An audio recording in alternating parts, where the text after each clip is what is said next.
So let's try this again. Aloy, with Gaia's help, I've managed to decrypt a part of the data you sent. Suffice it to say, we have much to discuss. Meet me back at the base then.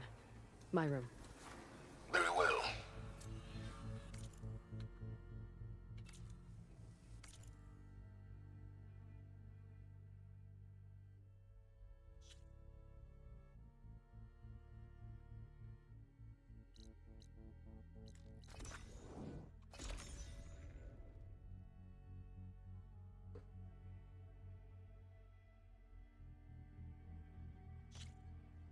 Okay, Silence is waiting at the base.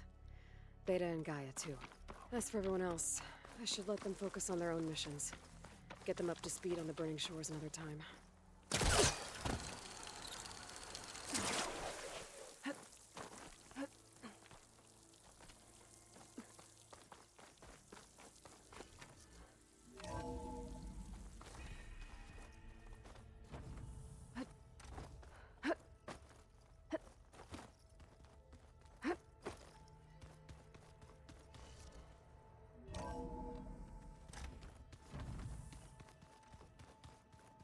Welcome back, Aloy.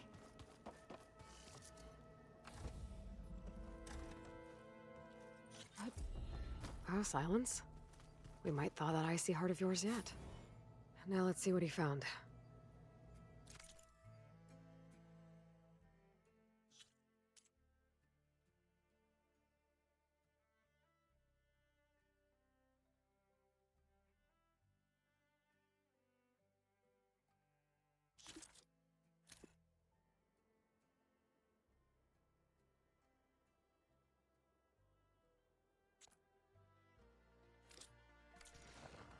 Silence is right. Londra's thoughts could really help us in the fight against Nemesis.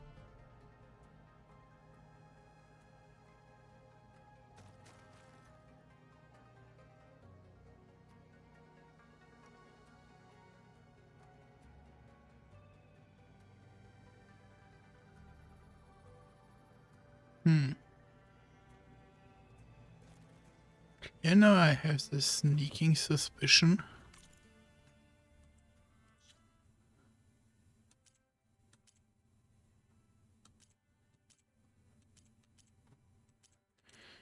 That this is a sequel bait.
Yep. This is it.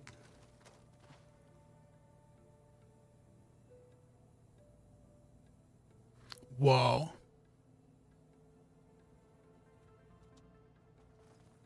You know, I had many sequel baits before.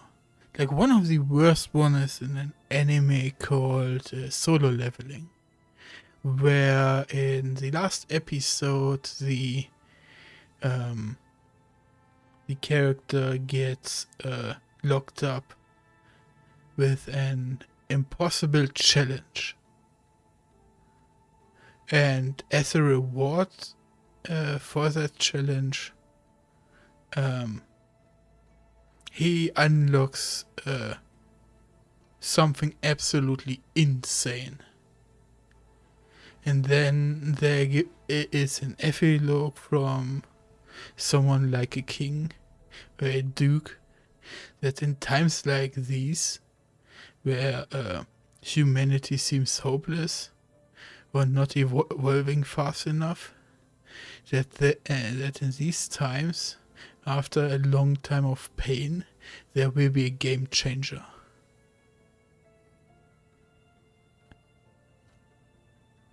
And everything in the last 15 minutes of that episode, of a, I think 25 episode, is completely made to hype up the main character for the next season that was at the release of the episode not even being discussed.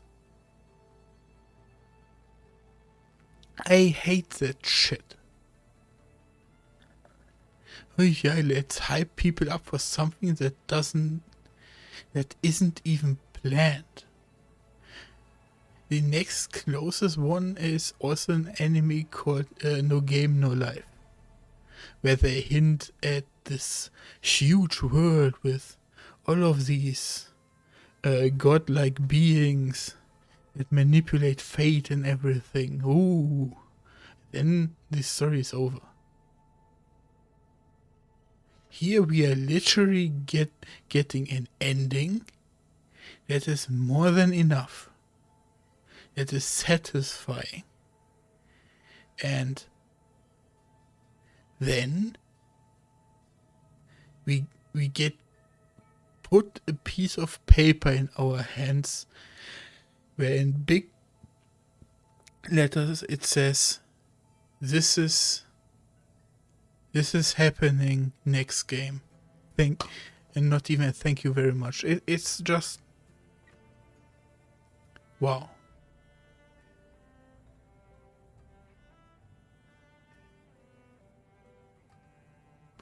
This is insane.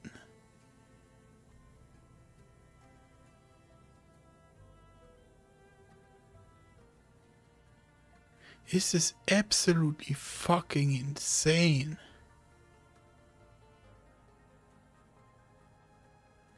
But then on the other hand, what did I expect from this game, you know? My biggest problem with the Forbidden West is that stuff just happens. There is no setups. There is no reason why something exists anymore. It just gets snapped into the existence for the sake of progression. It happens the entire time in this game. Like, why do you need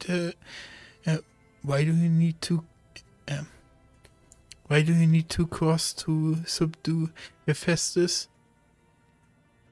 Because he is so large and in charge. Oh look, there's this cauldron that at some point got split in half by an eruption. So Gaia had to build two nodes there. Ooh.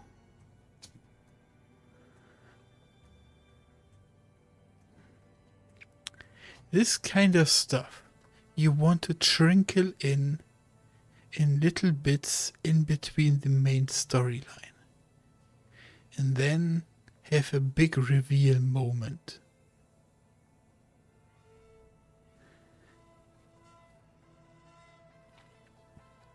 You know? Some of, like,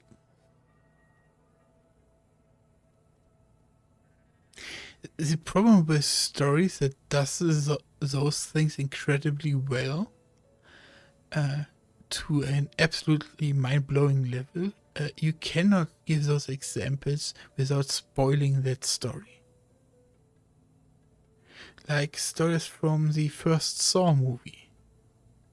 Like if you spoil the big plot twist that sure doesn't make sense, but just having it happen is so freaking insane and well presented.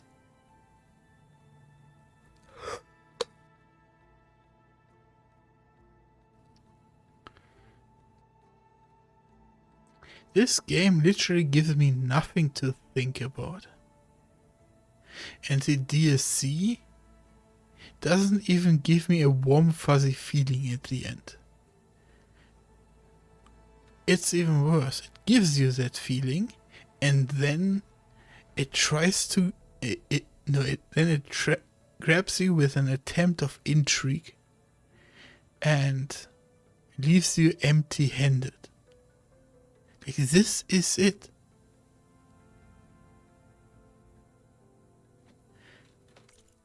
You know, after,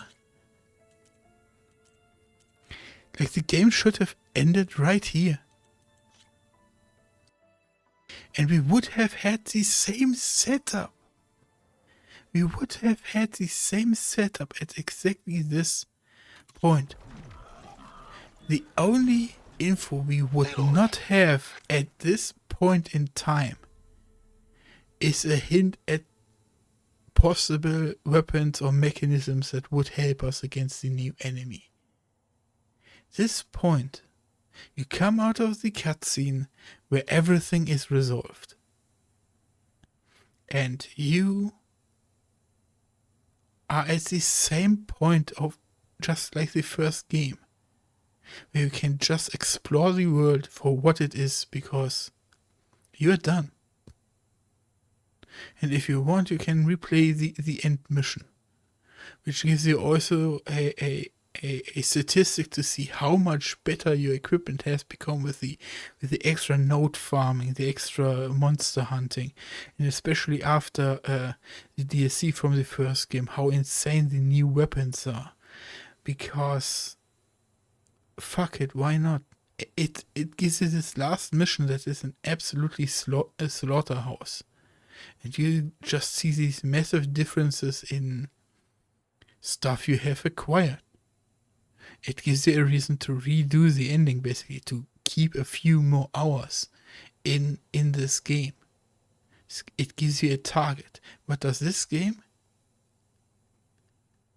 It gives you a piece of paper into your hand that ruins the little bit of emotional wavelength it had. It could have been a redeeming factor. And it does. Why does it do this, man?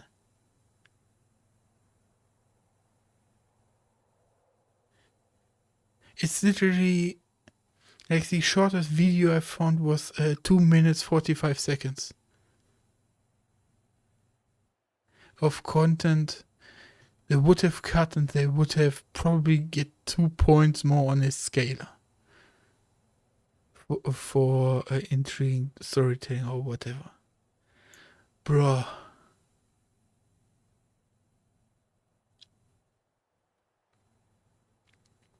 This game does not fail to disappoint.